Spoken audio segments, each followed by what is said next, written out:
Olá pessoal, hoje a gente vai falar sobre o nosso encerramento, né, desse mini curso, dessas atualizações, dessa discussão, desse bate-papo que a gente fez em relação aos trabalhos científicos, a pirâmide, né, para a gente basear as evidências aí de estudos, aqueles que são, na verdade, estudos que são mais elaborados, aqueles estudos que a gente tem uma base científica de pesquisa maior, aqueles que podem trazer respostas para a gente, mas a gente sabe que são estudos retrospectivos, que não tem, né, um comprometimento com randomização, mas que todos eles tiveram sua importância.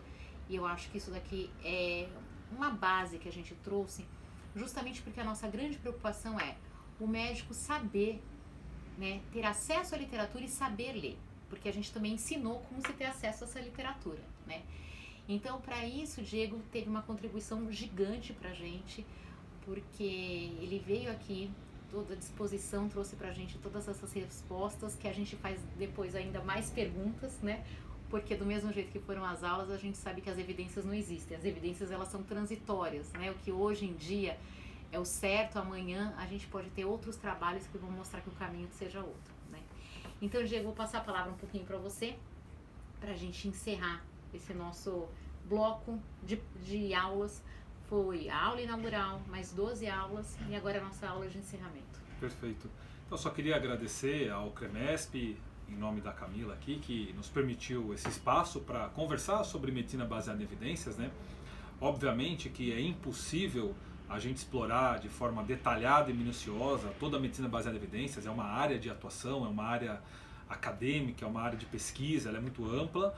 O que nós gostaríamos é que todos vocês tivessem pelo menos desmistificado um pouco o que é a medicina baseada em evidências, ter tido um pouco de noção de que não é tão complicado fazer uma pesquisa quanto se imaginou que era, ganhado um pouco de vocabulário e ferramenta para que consiga ler um estudo e consiga tirar mais proveito dele, para que consiga discutir com outro colega se determinada evidência deve-se ou não aplicar aquele paciente.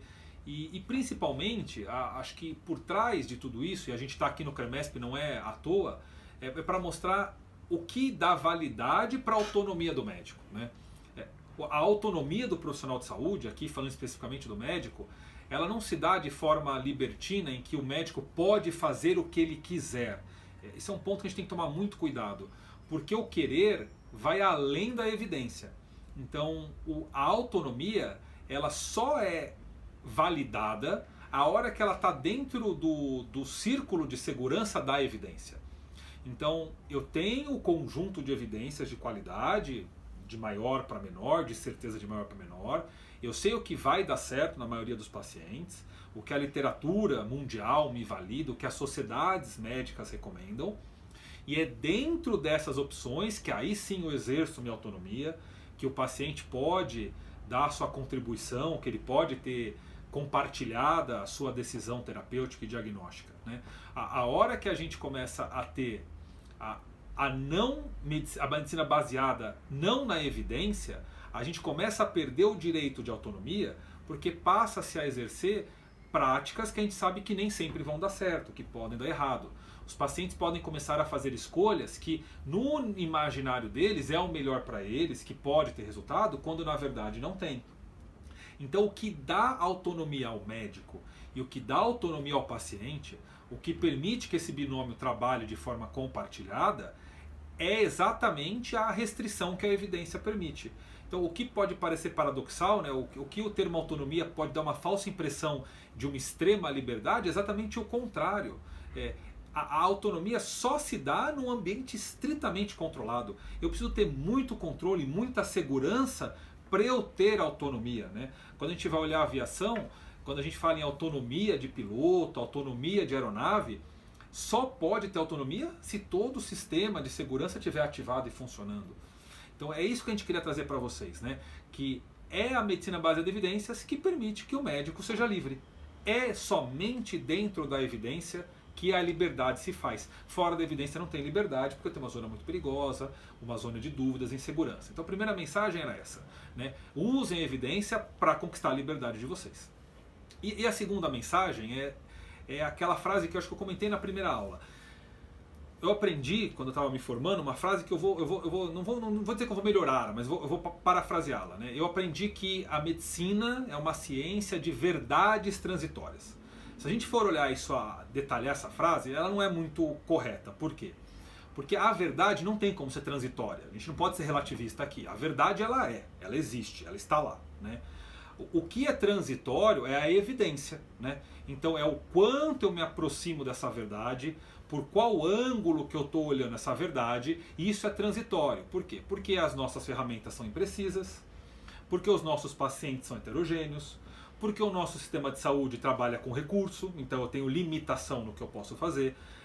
Toda essa heterogeneidade metodológica, estatística, clínica, ela faz com que, dependendo de como eu estou olhando para aquela doença, para aquele tratamento, eu consigo ver um lado dele. É aquela metáfora daquele elefante que cada pessoa palpa uma parte dele e conclui uma coisa, né? E é mais ou menos isso. Então, o que a medicina baseada em evidências é? É uma aproximação da verdade. Ora eu estou mais perto, ora eu estou mais longe. Ora eu estou olhando para um aspecto da verdade que só vale para um grupo de pacientes. Ora eu estou olhando para outro aspecto que vale para outro grupo. Ora o aspecto da verdade que eu olho demanda muito recurso. E eu não tenho. Ora é barato e custo efetivo. É muito eficiente. Então esse é um cuidado que a gente tem que ter também. Isso faz com que, eventualmente, a minha conduta mude. Que surja um protocolo novo que muda a conduta. Isso não é ser antiético. Não é porque antes podia fazer um tipo de tratamento e hoje sabe-se que não, ou o contrário, antes eu não fazia e hoje eu faço.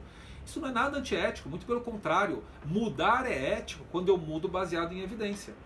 É ético você mudar conduta. E saber disso faz com que a gente se empenhe a cada vez se aproximar mais da verdade e que a gente tenha uma postura muito humilde com as verdades, com as evidências que nós defendemos neste momento. Então, hoje eu sei equipar determinada doença, eu uso tal e tal tratamento. Eu tenho que ser muito humilde se amanhã sair uma evidência nova que contradiga o que eu fazia e dizer que não, que tudo bem, a partir de agora eu vou fazer diferente porque eu sei o que é melhor. Ou seja, eu dei um passo em direção à verdade. Ou eu abri um pouco o meu horizonte de visibilização dessa verdade. Porque a verdade, a verdade é eterna, a verdade é imutável, ela está lá, ela transpassa gerações.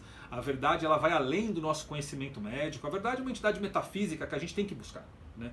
E é a evidência que nos permite fazer. É a medicina baseada em evidências que permite que o médico e o paciente enxerguem a verdade. Então, muito cuidado na hora da gente aplicar as evidências, muita humildade. E lembrando que a medicina é uma ciência de verdades transitórias que se aproximam da verdade. Eu acho que se vocês todos levarem essas duas mensagens de forma mais filosófica agora, né, além do conteúdo técnico, eu acho que nós tivemos bastante sucesso nessas nossas 12 aulas aqui. Tá ótimo. Diego, eu só tenho a agradecer. Eu que agradeço. Eu acho que era o que a gente queria, começar a dar pontapés iniciais para que o médico ele tenha não só a curiosidade de conhecer, né, mas para que ele comece a usar ferramentas que vão melhorar ele tecnicamente e eticamente também. Perfeito. Então, muito obrigada a todos e a gente encerra por aqui. Muito Até obrigado. mais. Tchau, tchau.